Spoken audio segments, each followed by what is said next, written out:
changing rooms.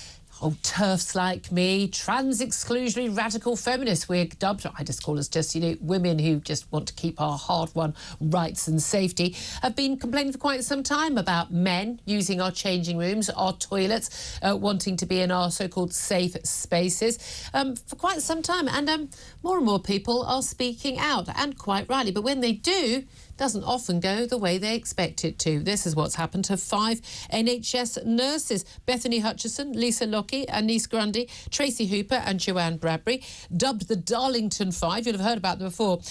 They basically complained at their local hospital that they felt a bit uncomfortable about being in a changing room with a fellow nurse who is literally a fellow, a trans woman, as claimed, i.e. a biological male, also changing in the changing rooms with them. And they basically said, we'd like him not to be there. They reported that vulnerable women, including those with past trauma and also with certain religious cultural beliefs, were uncomfortable about undressing around men, not unreasonably.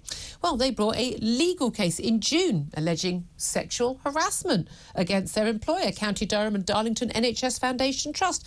And guess what? They've been forced out of their changing rooms. They've been given another little locker room with just a chair and one hook, as where they all have to change, leaving their clothes on the floor, despite the fact they're working as nurses. Not entirely sure that is particularly a good medical practice for them to be wearing clothes from the floor. But they've basically been told, well, you're not welcome in the changing room for the women, but the man is. Let's talk about this with Amy Gallagher, who's a former NHS nurse herself and a commentator at the New Culture Forum. Amy, so being a woman and saying I'd rather not have men in a women's changing room means that you get ousted from the changing room and the man is allowed in.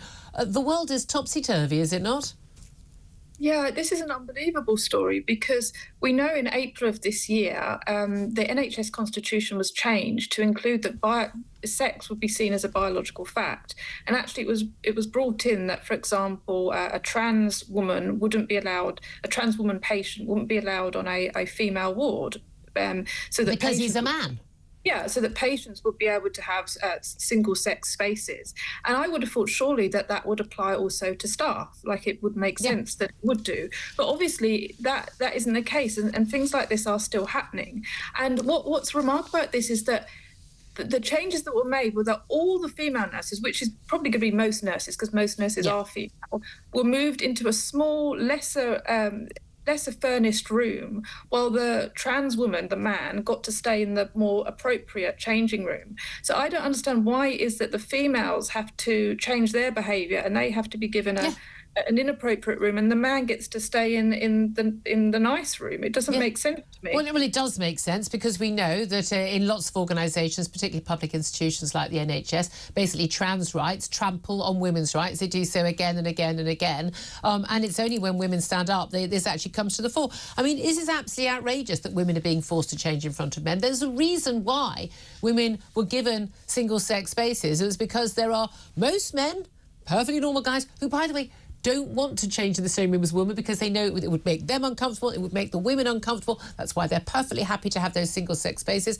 But some men are predatory. And I'm afraid, looking at the incidence of crime against women by so-called trans women, it would appear a lot of them people who are pretending to be trans women are predatory men who are seeking access to women's safe spaces for the very reason that they want to see women undressed. And I'm sorry, it's a reality. Now, not casting aspersions on anyone who, in my view, wrongly believes they're born in the wrong body, but genuinely believes that. That's very different. But there's a reason why we don't let the nice men use our changing rooms or our toilets, as opposed to the bad men, is that we don't know which is which. But we know that pretty much all violence against women is perpetrated by men. And that all sex crimes pretty much are perpetrated by men. And that's why we keep them out. It's quite bizarre that the NHS doesn't know this. Yeah, it's very bizarre. I mean, it should be said that this male nurse who's using this female changing room, who says he's transgender, he hasn't gone for any gender reassignment surgery. He's actually in a relationship with a woman. So he's essentially a heterosexual man. I think he probably thinks he's a lesbian. Well, possibly, but he's just declared himself to be a woman. Yeah. And that's all that's needed. And on this ward, their policy states that they are basing their spaces on gender self-ID. So you can just declare yourself to be a woman or be a man and then enter the opposite sex changing rooms. So even though these nurses have now got a new room that's not particularly nice, but they have been... It's a tiny little room with not enough lockers, a chair and a hook. Yeah, but theoretically, this male nurse could still enter that room anyway. Yeah. So you could have loads of rooms, and the women still cannot change with the knowledge that a man will not enter. Yeah. And what you really want is for these women, all the women on the ward, to simply to go into that room and say, "Get out! We're not putting up with this." But you know perfectly what would happen. Well, what would happen? Those women would lose their jobs. Yeah, well, these nurses have been threatened with disciplinary action. Yeah. They're also saying that they feel it's stopped their career progression within the NHS because they've sort of been sidelined as being troublemakers for just saying perfectly reasonable things. Yeah. And you do have to wonder how prevalent this is in the NHS, because it seems as though these 5 nurses, they've got quite a good relationship. They've come together, they've supported each other to stand up to it. But how many women elsewhere, how many female staff in the NHS are experiencing this on their own, and they're not saying anything, and they don't have the maybe confidence to make a complaint or to seek out legal action. So it's well, I would say probably many thousands, judging by the number of people who approach the Free Speech Union. I would say to everybody in this situation, this is happening in your workplace. By the way, I spoke to a man a few months ago. He raised it with me about his workplace where they have to change into uniforms, and he said to me that there's a guy who claims to be trans, but he's using the male changing room, but he's wearing sort of female underwear. And I mean, basically, I'm sorry, we're talking fetish at this point. A man is just open, but they're not allowed to comment. They're told they need to wear their little badges with their pronouns on, and they've said we don't want to wear. I'm obviously a bloke. I'm a big bald bloke. Of course, I'm not a sodding woman. Everyone knows I'm a bloke. I don't need to wear a pronoun badge, thank you. And being told, well, if that's your attitude, you can't have this sort of transphobia.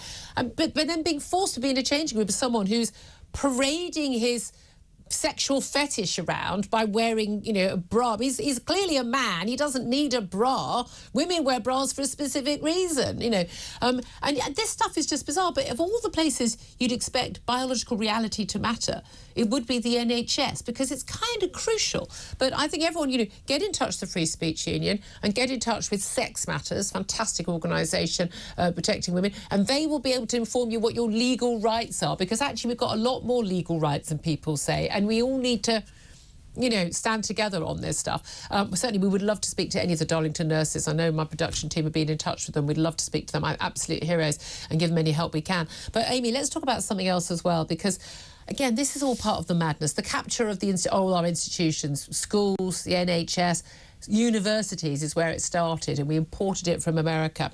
But the University of Greenwich in southeast London has issued, this is ridiculous, they've issued an inclusive language guide to the 22,000 students, those who've arrived newly this term. Why anyone needs to be given a language guide? We have one of those. It's called the English Dictionary. But they basically told students they should stop saying things like husband and wife, as the terms are non-inclusive. They don't include all relationships. Partner and spouse are approved alternatives. They shouldn't say, for instance, something is awfully good, because it could confuse foreign students who wouldn't understand. They should say preferred or legal name, not Christian name. This stuff is mad. But students feel that they need to play along with this stuff. The idea that husband and wife, or even things like mum and dad, that's been banned in some universities before, are somehow non-inclusive. Yeah, every word is non-inclusive, because by definition it means something, and therefore it doesn't mean something else. But this is insane. Yeah, this stuff, it never ends, does it? It's always top down. It's never like some kind of student uprising against words like husband or wife. It's always some DEI, diversity, equity, inclusion officer, who's got loads of time on their hands. They actually work in probably an extremely diverse and inclusive environment. Most of London universities are very diverse and inclusive. So they've got they're diverse in terms of what people's ethnicity is, their sexuality is, and the colour of their madly dyed hair. They're not diverse in terms of opinion. Exactly, yeah. So they've got, you know, they don't know what to do with themselves, so they have to set about finding problems, basically. So they you know, I mean, actually, it's quite a good recommendation for our universities that the worst problems that they can find are the uses of words like husband and wife. You know, if that's the biggest problem there is, then we're doing pretty well, aren't we? And it is absurd that, you know, most people we have to think, so, well, what even is wrong with that? I don't, you know, most people don't even realise. Yeah, no, exactly. But again, you know, like, you know, when I was at school and I live, you know, my mum and my stepfather had a father, but say if your mum and, you know, your parents come in, you're like, that covers it. But also, by the way, you're allowed to get married whether you're gay or straight. Now, that I was massively in favour of the law being changed so that the gay people could also get married. And I find it extraordinary. Then you still mustn't exclude people who haven't got married. Like, oh my God, they've chosen not to get married. It is quite bizarre that people worry about this stuff. Yeah, I mean, another term in this inclusive language guide that supposedly we're not supposed to use in this university is minority group. And the idea is that if you say the term minority group, it could make some people feel as though they're inferior, which I don't understand, because I thought the woke kind of politically correct brigade were all about minority groups. Obsessed with it.